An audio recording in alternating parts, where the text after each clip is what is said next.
Olá, alunos! O tema da nossa aula de hoje será a urbanização do continente americano e africano e as remessas financeiras. Aproveitem! Olá, alunos! Dando prosseguimento ao nosso conteúdo, nosso próximo assunto vai ser sobre a urbanização do continente americano. Esse processo ele vai corresponder ao expressivo aumento da população urbana perante a rural. Esse processo ele ocorre segundo alguns fatores. Pode ser mão de obra, pode ser a indústria, pode ser a modernização do campo, ou seja, a população do campo ela sai do campo e ela vem para a cidade em busca de novas oportunidades de emprego.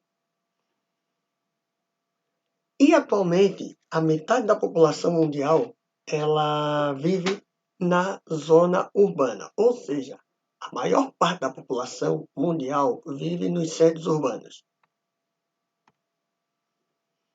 Nos países desenvolvidos, esse processo da Revolução Industrial, ela passou por 3 revoluções.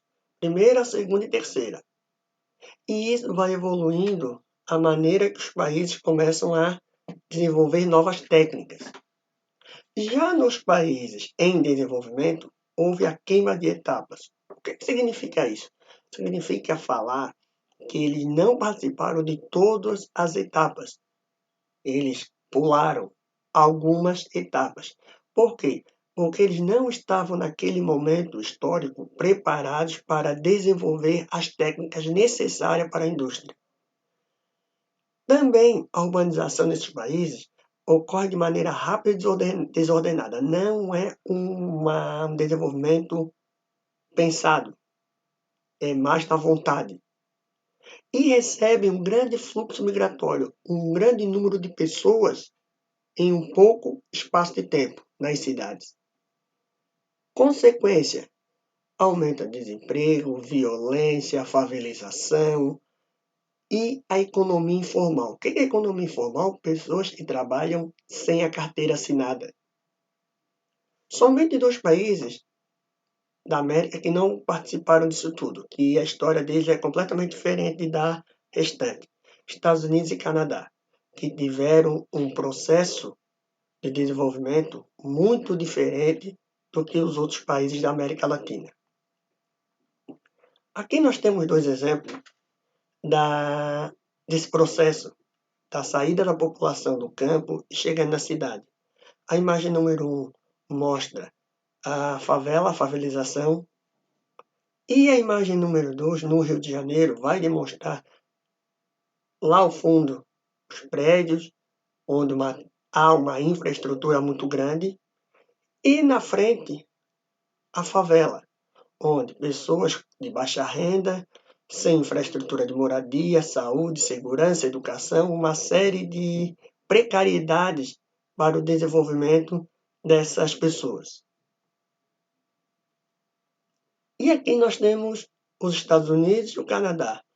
De um lado, Nova York, com a Estátua da Liberdade, toda a infraestrutura, e do outro, o Canadá, a cidade de Vancouver, também com toda a infraestrutura necessária para o desenvolvimento da população.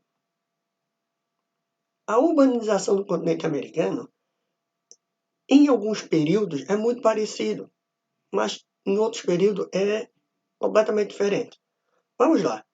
O surgimento das cidades é um fator interessante, que antes do processo de colonização, antes dos europeus chegarem no continente africano, já havia as primeiras cidades. Claro que não é aquela cidade desenvolvida que nós temos hoje, mas já eram alguns centros urbanos daquela época.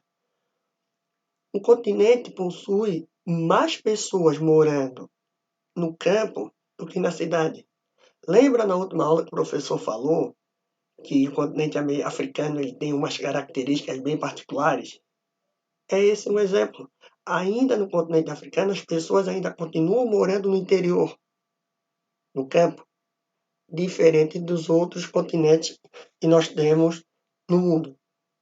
E os melhores empregos e rendas estão concentrados em empregos públicos. Ou seja, quem é funcionário público do governo tem os melhores empregos, tem as melhores rendas, é melhor remunerado.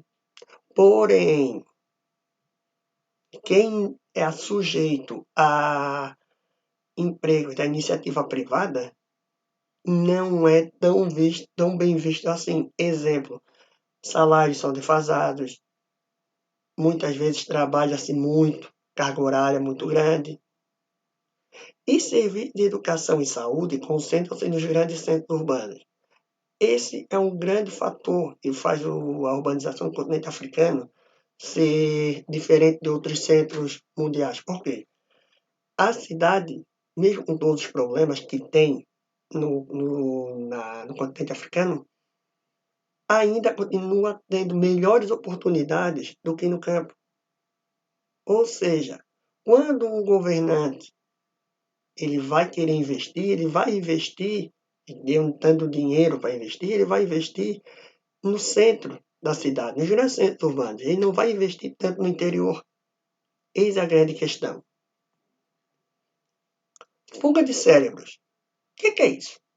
São profissionais especializados em áreas de mercado dotados de um alto conhecimento profissional. Ou seja, são pessoas que têm um QI muito alto.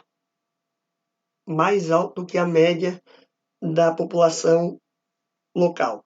Exemplo.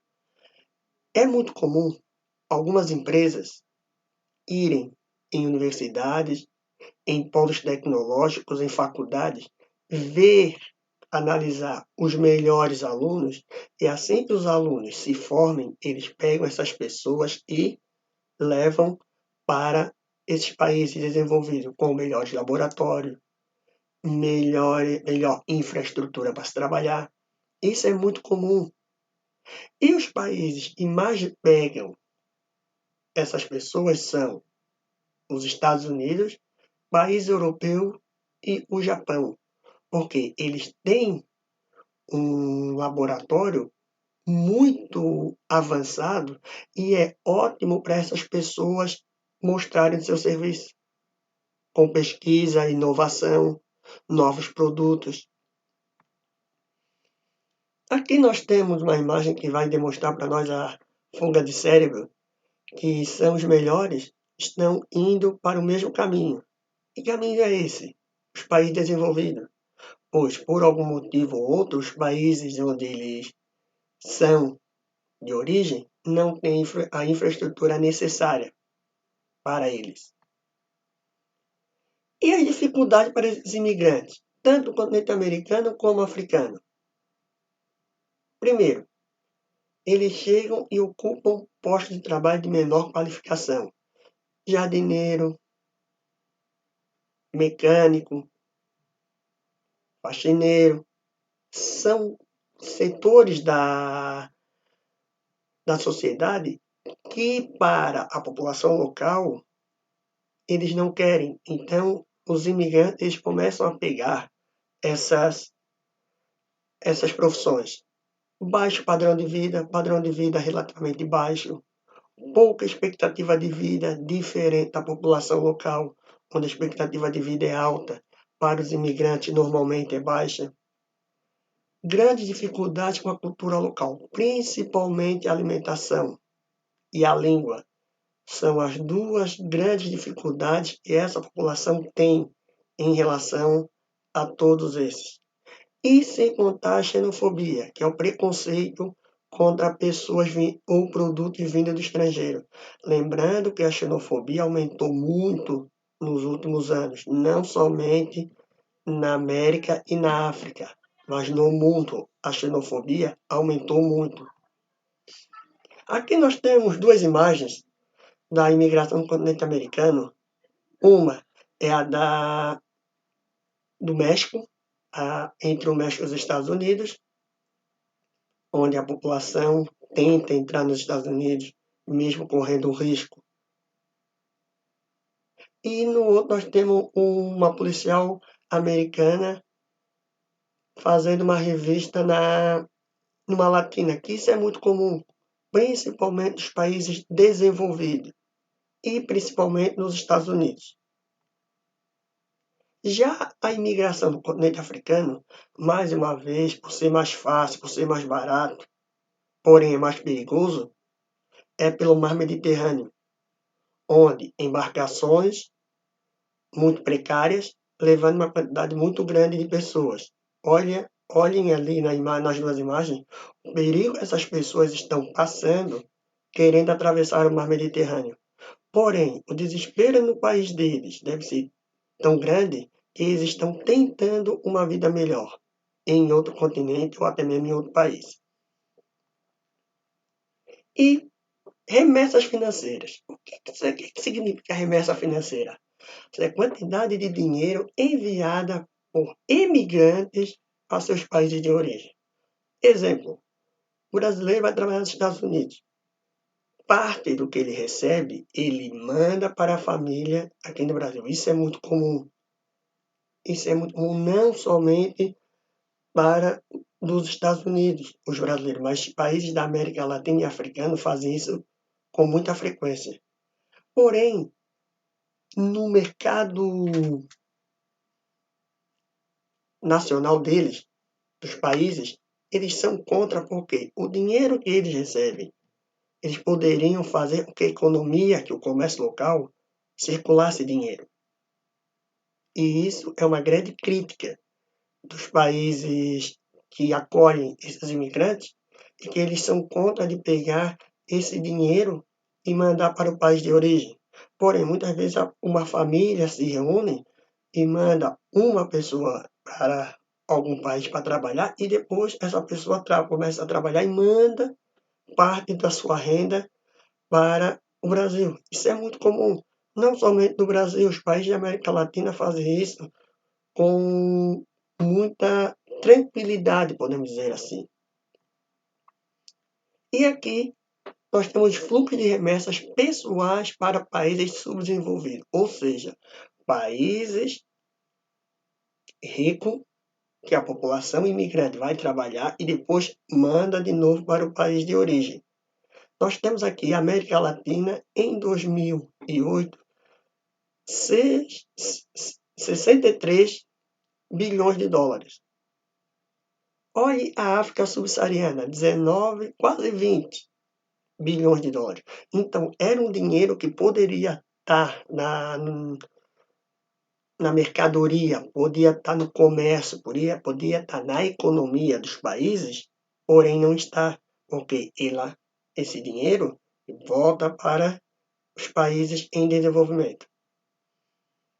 Alunos, estudem, façam suas atividades. Qualquer dúvida, mande uma mensagem para o professor, pelo mentor, o professor irá responder. O professor está morrendo de saudade de vocês. Espero que estejam todos bem. E tchau.